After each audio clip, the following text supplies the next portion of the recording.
New week, new diet study, new online battle. According to the headlines, vegans are more likely to break bones. Any study touching on vegans or keto, the media are going to milk it for views, and it's going to be an ideological battle on social media. Just last week, we looked at another new study. Low-carb diets supposedly give you heart disease, but then we looked at the actual facts, and they told a very different story. So now it's vegans breaking bones. So let's take an objective look at this. This was a population study.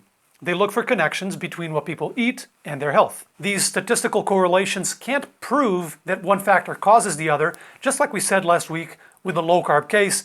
That is always true of this type of study. So this creates two types of misconceptions. Some people give these studies too much weight and jump to a conclusion, and others just dismiss them as useless. Neither is very rigorous. You even see some people hopping from one to the other, 1 week celebrating this type of study, the next week dismissing it, depending on whether they like the result or not. So let's not do that. Let's forget the nutrition camps here for a sec and take a look at the actual facts. They found vegans were more likely to experience bone fractures than meat eaters. Pescatarians and vegetarians had slightly higher risk for some specific fractures like hip, but not most other sites. Vegans had the highest risks, especially for lower body, hip, and leg. When it came to wrist and rib fractures, vegans did not have a higher risk than meat eaters, and we'll come back to why this could be relevant. So, the investigators set out to try to figure out why the vegans seemed more brittle. Are all vegans doomed to crumble to dust? Or is it specific to some? Is it something about the food inherently, or is it something else they're doing? Right off the bat, the number one suspect is calcium. Vegans don't consume dairy, of course. So if they don't make sure they get calcium from their food, they could end up with too little. And we know from previous work by these same investigators that there's a big difference in bone health between vegans who get enough calcium and those who don't. So in this new study, they asked, what if we look only at vegans who got enough calcium? Does the risk of fracture go away? But it didn't. It was still higher than the meat eaters. So there had to be something else. So they looked at protein as another common suspect, since protein may affect calcium absorption and some vegans might get less protein. But even among vegans who ate enough protein, the higher risk of fractures were still there. So they kept following the clues. What else could it be? Well, we know body weight, or BMI, has a strong impact on bone health. Fractures are more common in people with very low BMI, especially in the hip. And that's the site where vegans were showing the highest risk. And in fact, they found that vegans had a lower average BMI than the meat eaters, especially among women, where 27% had a BMI under 20. According to the CDC, between 18.5 and 25 is normal BMI. Under that, you're underweight, and over that, you guessed it, you're overweight. So to test if BMI was to blame, they did something called stratified analysis. Now, half the people just went back to cat videos because the nerd alert went off, but bear with me, it's actually not that complicated. For the 3 people left watching, it just means they split the subjects into groups and compared those with higher BMI to those with lower. And voila! The higher fracture risk was only seen in the lower BMI vegans. Why would low BMI cause bones to break?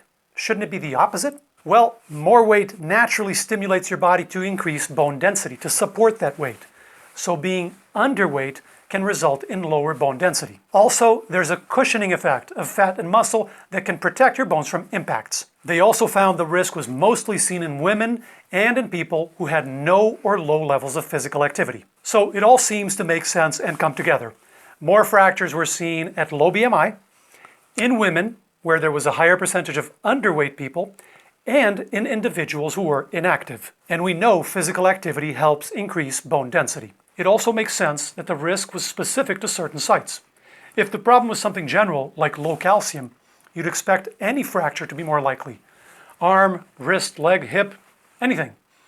But that's not what they saw. The sites more likely to break were areas where higher BMI can be protective, like the leg, which supports body weight so bone density will increase with BMI, and the hip, where having some fat around it can provide that cushioning effect. Interestingly, the ankles are usually more likely to break in heavier people, and ankle fractures were not increased in vegans.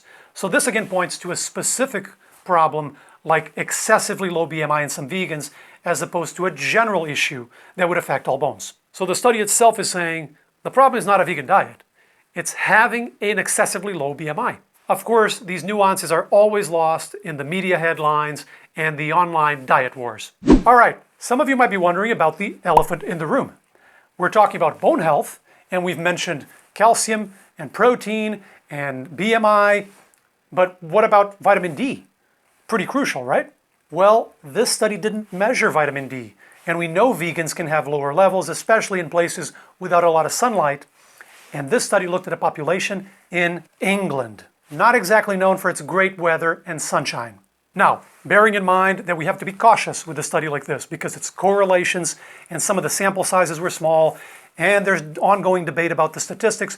Bearing all of that in mind, what can we learn from this? Asking if vegans have weak bones is like asking if vegans have low B12. Depends how it's done. If you ignore B12, yeah, you'll risk deficiency, just like I can eat a low-carb diet that raises my cardiovascular risk or not. Depends how I design it. Same with bones. This study is saying you can eat a vegan diet and have good bone health if you cover the basics. So, bottom line, here's 5 takeaways to optimize your bone health. These are important in any diet, but especially if you're going 100% plants. Number 1, get your calcium. If you don't consume dairy, keep in mind the best kept secret of nutrition, low oxalate leafy greens like kale and collard greens not only have more calcium than milk, it's actually more absorbable. Some types of fish, like sardines, are also high in calcium, and for people who prefer not to eat fish, sesame seeds and beans are high in calcium too. Number 2, get your B12 and your vitamin D. Both can help with bone health, and both can be found in animal products, fortified foods, and supplements. But for vitamin D, there's a 4th option that's even cheaper: sunlight. Takeaway number 3, make sure you eat enough calories to maintain a healthy BMI, especially for women who in general have lower BMIs and less muscle. Of course, you don't want to be overweight, but excessively underweight isn't healthy either. You don't need to obsess over numbers. Most of us know just by looking in the mirror if we have a few extra pounds to lose or if we need to put some meat on those bones. Track your calories for a couple days to get the hang of it if you need. Number 4, stay active. Resistance training is a great stimulus for building bone density. And number 5, get adequate protein, which may help with calcium absorption and maintaining a healthy BMI. Here are my top 7 sources of plant protein, and here's more on how to get enough calories from whole plants and that crucial vitamin D. Thanks for watching. Stay healthy. See you next week.